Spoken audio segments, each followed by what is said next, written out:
Paltrocast. Hi man, how you doing? I'm fine. How are you doing today, Ian? Aside from, everyone wanting to talk to you all day long. It's been a busy day, but it's been good. Sometimes you get 3 or 4 interviews in a row where, let's say, the questions are a little obvious and a little samey. But it's been a good day. It's not been difficult today. So we'll start with the obvious question or two, and then I'll ask the really interesting stuff that wakes you up. Boy. Okay, so new record, another one with Bob Ezrin, another solid record, one that gives the old fans what they want, yet pushes the ball forward. Now, the stupid first question, how do you say the name of this album? Equals one. Okay, I didn't know if there was a British term that they would go, you don't say equals one, that's an American thing. Now I know. Well, was Yeah. equals one easy to make? Uh, any record is easy to make if you have the ideas for the tunes. Um, Anybody can sing an Elton John song, but writing an Elton John song, you need Elton John. It's a little more difficult. We had a great deal of fun going into the first writing session, which we did just before Christmas 2022. And it was the first time we'd been in that situation with the new guy, Simon McBride. Mm-hmm. And it was exciting because he was bringing different ideas in, Working with Steve was lovely. Steve Morse was lovely. But obviously, whenever you bring in new blood, it's going to take you in different directions. So that was fun. So we had this slightly different and probably more classic in the terms of Purple music direction from the riffs that Simon was bringing to us. And we never do more than 2 weeks, the first writing session. We go mad. Right. You can do it so long before you need to find a bar somewhere and forget about it. So after that, we had 15 or 16 ideas we thought were really good. Of course, they're not all really good. When you do this thing, the day you create it, it's the best thing you've ever done. The world's never heard anything like it. Well, to rudely interrupt you, Bad Deep Purple is still pretty good. Well, we try. We hope that even on an average day, it's all right. Yeah. So anyway, you listen to the stuff the next day and you realize that maybe 75% of what you did is pretty good. And the others were, you got caught in the moment, let's say, and it didn't quite have the magic you thought it had. Anyway, so you sort out the stronger ones and push the less complete ones to one side. And you live with them for a couple of months. And then you go back to the second session, which is the important one. And you take those really, what you consider to be the strong ideas, and extend them, arrange them, make them so that there are places for a verse, places for a chorus, middle eight, so they become possible to become songs. And then because you've got all this, you've got this template of what you created before, you come up with 3 or 4, maybe 5 more ideas as well, which are directly related to the ones you did before. Right. Now you back up to your 12, 14, 15 ideas again. You've got enough for an album.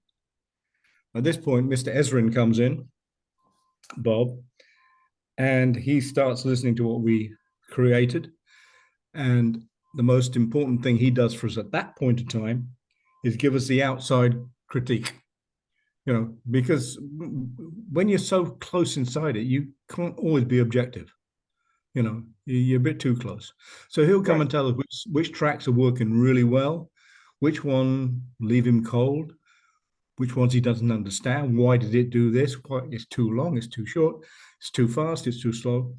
And we take all that on board as well. Because if you're going to work with a guy like Bob, you're not just bringing in a great control room guy, you're bringing in a lot of musical experience.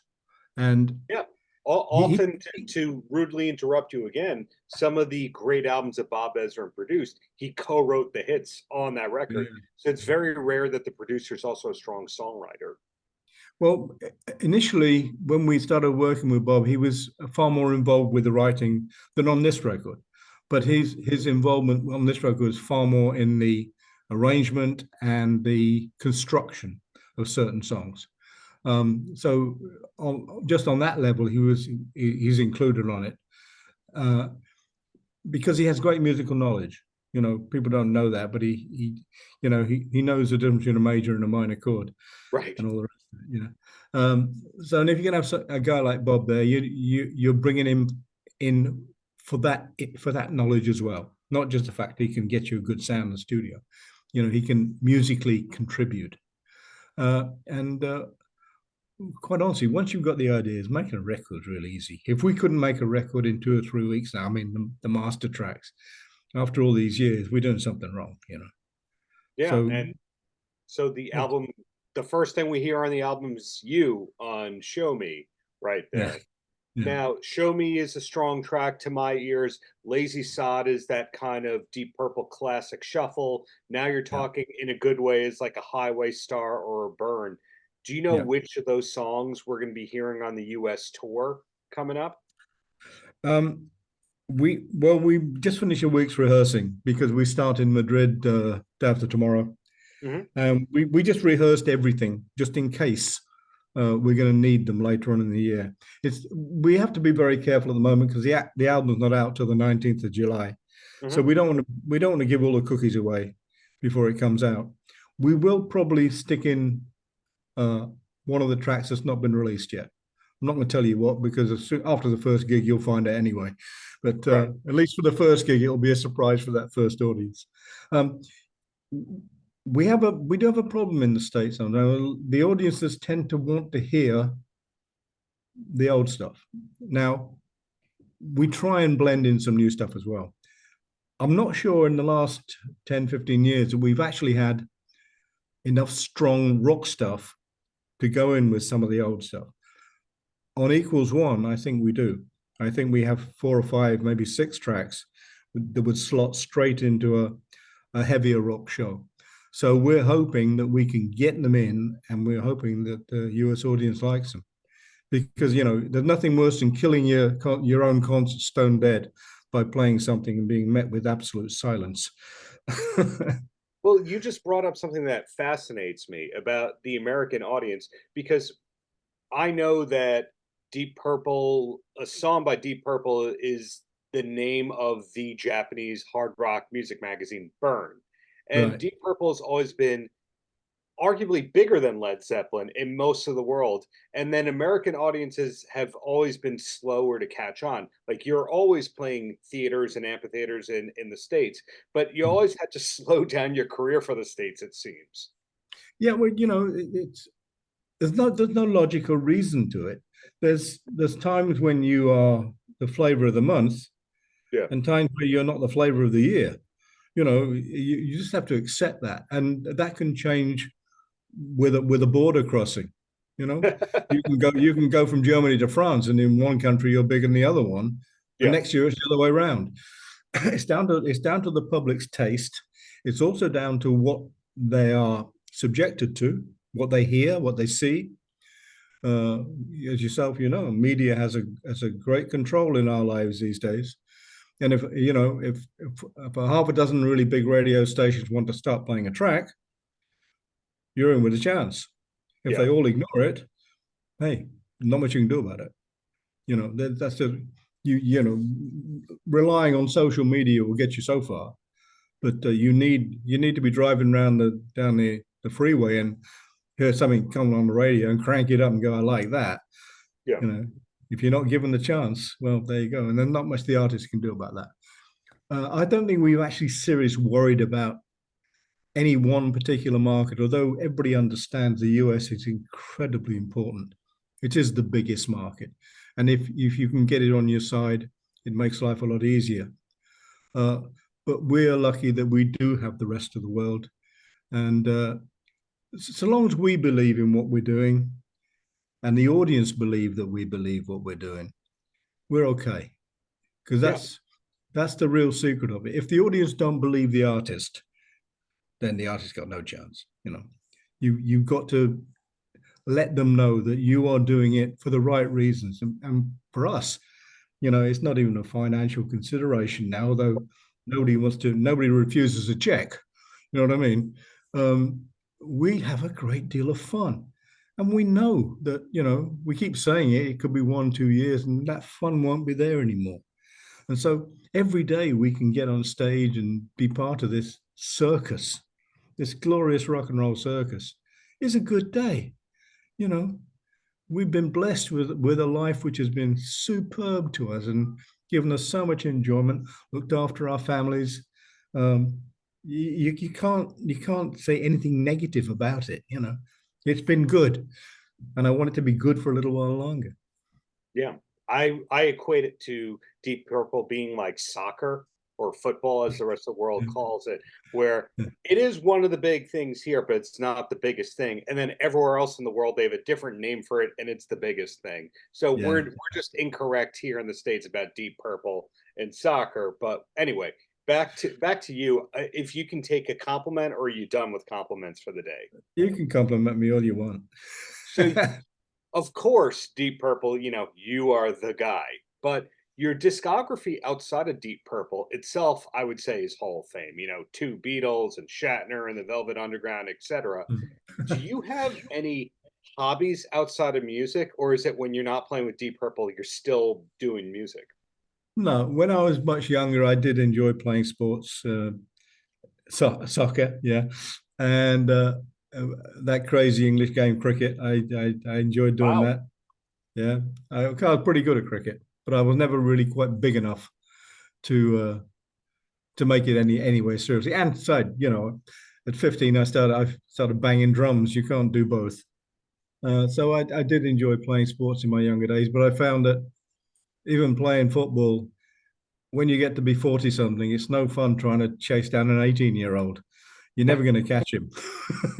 So it stops being a competitive game. I still do watch a lot of sports on TV. I have a couple of hobbies I like doing. I like going sea fishing, but not sport fishing. If I go out on my little boat in the Med, I'll catch something and eat it. That's fine. If it's going to die for me, I'm going to eat it. So I like that. I love cooking. I enjoy Yeah. cooking, and I treat that as a therapeutic thing. So long as I'm left alone in the kitchen with a couple of pints of beer or a bottle of wine, then cooking's real fun. Yeah. But yeah, when I don't play music, I switch off completely. Um, I'm sorry to say I don't practice. Uh, I if I've been off the road for 5 or 6 weeks, I'll go into my little studio and I'll pick a pair of sticks up and I'll just flap around with a few rudiments and stretch the muscles a bit. But that's all I do because I can't practice in a room what I do on stage. Just can't do it. The power output, the discipline, the attention. It's, if you're by yourself flapping around a kit, I'm bored. I'll go and get a cup of coffee. We try a couple of things and you make mistakes. It doesn't matter because it's just you in a rehearsal room. I can't do it. I know there are guys who can detail it to the nth degree and get it exactly perfect. It's never been in me to do that. I've always been on the road. From the age of 17, I've been on the road, and everything I've got, I learned from watching old Hollywood movies and watching other guys on stage do stuff that I couldn't, and taking their little bits of magic and bringing them into my own sphere. But those old Hollywood movies with Krupa and Buddy Rich and all those wonderful guys. I just look, how do you do that? And to this day, most of it I can't fathom anyway. But it's the inspiration that's the important thing. And so I've always treated my drumming as a hobby, but a gifted hobby, because I found so many of the things that I do very simple. They weren't. I didn't need them explained to me. I was talking to Gary Moore, God bless him, about that when he started playing guitar. And he said he had an advantage over other kids because he sort of inherently knew why a chord shape was the way it was. Nobody had to tell him. He said, well, that note sounds like that. So they have to go together. So he was 6 months ahead just by what nature gave him. So I've always looked at it that whatever I do, and most of it I don't understand myself, makes people happy. And so long as it makes me happy too, then I ask nothing more of it. I know one thing, had I not been successful, I'd be a much better drummer. But I wouldn't be the same drummer. It's a different thing, you know, different thing. Well said. Well, one quick question, then I let you go. And that's Okay. when you first start touring, you go Yeah. free food, free drinks. Oh, I got to try everything. Yeah. And this many years later, when you're playing Jones Beach on Long Island this summer, that's probably Yeah. the 20th time you played Jones Beach. How Yeah. do you keep sane on tour? Do you bring a bicycle? In other words, how do you now enjoy the road all these years later, knowing how much idle time there is? I think you have to get into a frame of mind about it. If I'm away for a week, and I might do 6 shows, and I'm probably working the most 16 hours. But Mhm. I'm not. See, I'm working 24 hours a day. I'm away from home. I'm traveling. I'm in a different bed. I'm doing stuff like this. Your whole day is focused around that hour and a half, 2 hours on stage. So even though you're not consciously thinking about it, you're thinking about it. So you're not really doing nothing. Yeah, you make it as easy as you can on yourself, especially after 50 odd years. You don't, I always say when I get in an airplane, I generally turn left. I don't go back into economy. Doing a 16-hour trip back in one of those little torture chamber seats, I couldn't do that. And I'm prepared to pay the premium to stretch out a bit. So we make life as comfy for ourselves as we can. Of course, we pay a premium for that, but it's never been about the money anyway. So long as you've got enough in your back pocket and you can pay your taxes, it's generally enough. So life is meant to be enjoyed. It's not meant to be suffered. And suffering at the back of a plane for 16 hours is suffering. I remember from the old days. Yeah. Well, The other thing is at this age, you got to keep yourself as fit as you can. Luckily, I've not been hit with too many desperate things. My body still works in most of the ways I want it to. My hands and feet generally do what I tell them, not always. Uh, so while it's like that, and while the band is happy and firing on all cylinders, we'll continue. I know personally at the point that Father Time catches up, and I can't be me, then you won't see me being a shadow of me. No. well You might said. if you go to a local pub on a Saturday night, and I've found a couple of friends to play around with, but that's about the only place.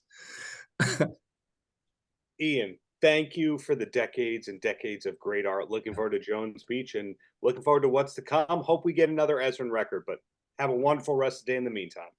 Cheers, man. Lovely talking to you. Paltrocast.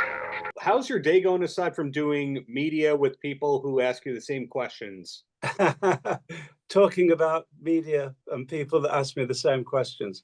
I've actually been at a meeting with Universal, our record company, because next year is the 50th anniversary of our original soundtrack album. So talking to them about doing something special. So you got the 50 years on that, the first US tour in over 30 years. A lot of anniversaries these days for you. Yeah, a lot of anniversaries. Yeah, but it's great. So I'm a fan of your catalog, both in 10cc and outside of it. I don't think the average person realizes, oh, this guy produced the Ramones. Oh, this guy worked with Brian May. Oh, this guy worked with Ringo. It seems like it's multiple fan bases going on, where some people know the hits, some are the completists, and some people have been following everything. Am I wrong about that? You're not wrong. I mean, I met someone the other night that knows more about me than I do. It's amazing. Yeah.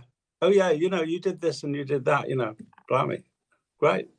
So when you're doing this tour, I'm assuming it's 10cc focused, but yes, arguably there could be a Graham tour where you do all of your successes outside of 10cc. Have you ever thought about that?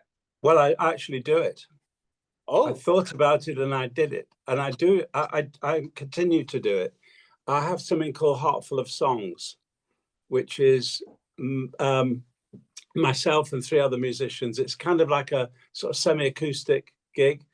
I talk about the songs that I've written pre-10cc, with 10cc, post 10cc.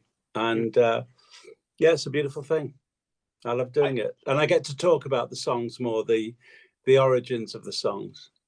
Pardon my ignorance. Has that come to the States? No, we've never done it. There you go. You know, maybe after this tour, maybe I'd love to do it. I really enjoy doing it. It's quite different from the 10cc shows, but it's great. Really lovely thing to do. And you're playing some great theater-sized venues on this tour. I can see that, and really beautiful theaters as well.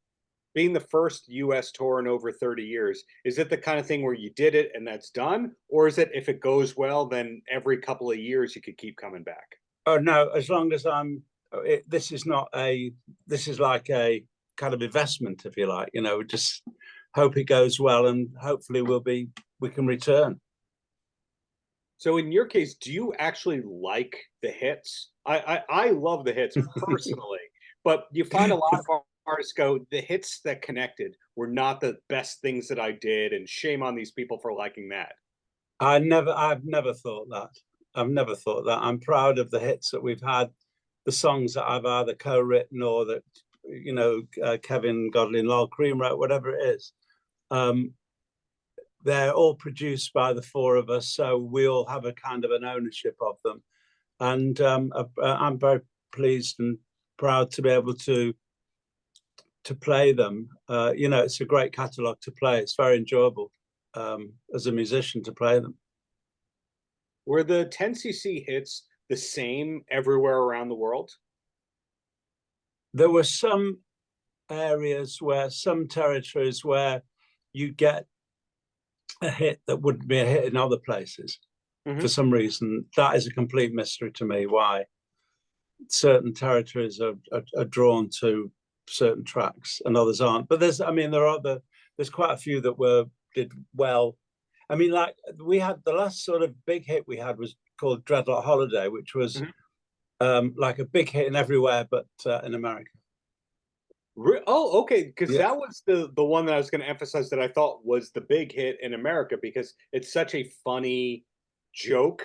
And to me, that's what doesn't get old. It's the kind of thing that you could say every day outside of the context. Well, people do, and people say it. I mean, someone said it to me. That's how I got the line. I owe that guy big time.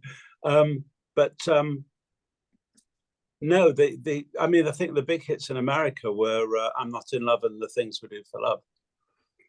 Right, and soundtracks like Guardians of the Galaxy keep that even further going. My friend Rachel Yamagata covered I'm Not in Love, and I think that was released through Sony Korea. Okay.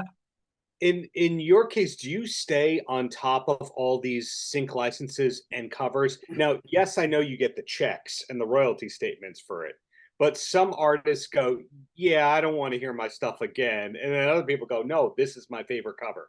I would never say I don't want to hear my stuff again. I'm always interested to hear a cover.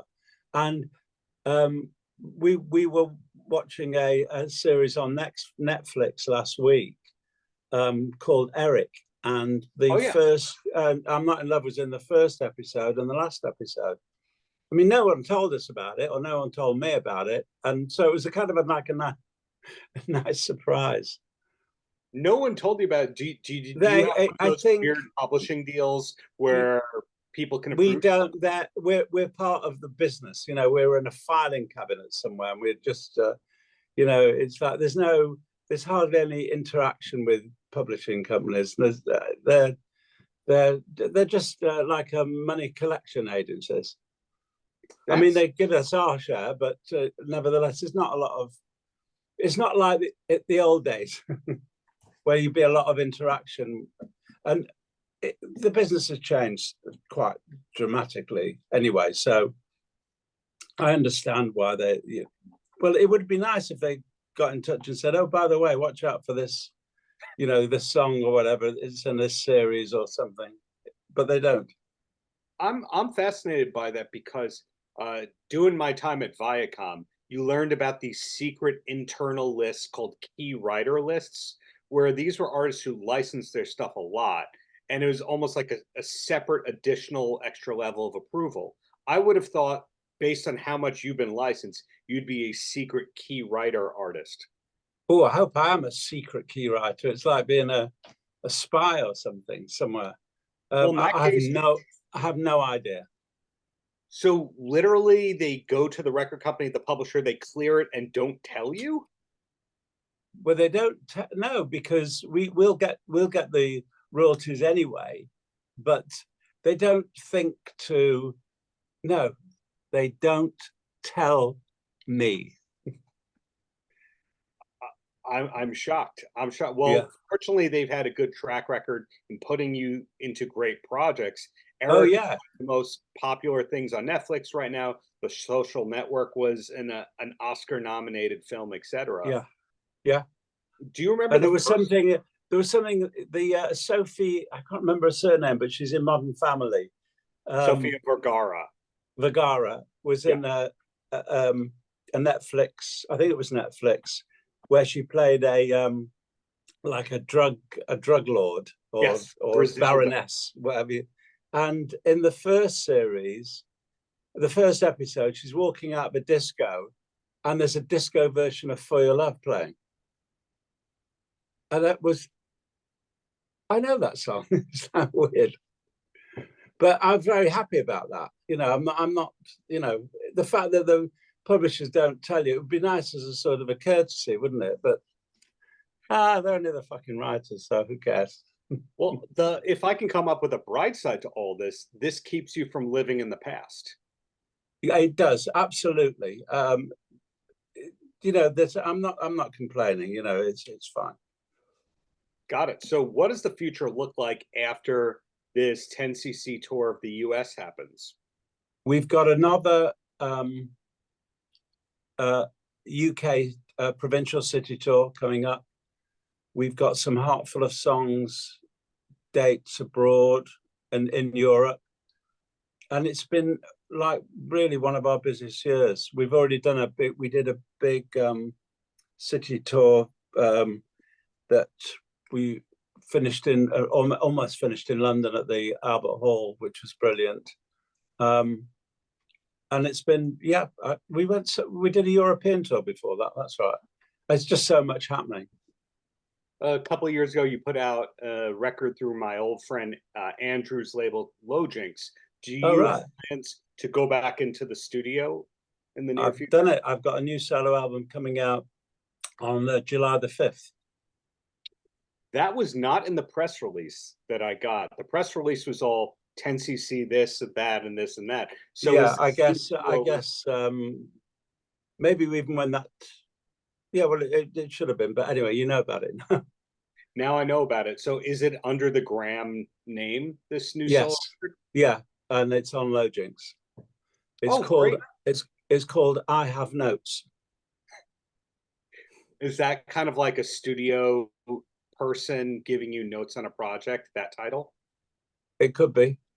It could be lots of things. Paltrocast.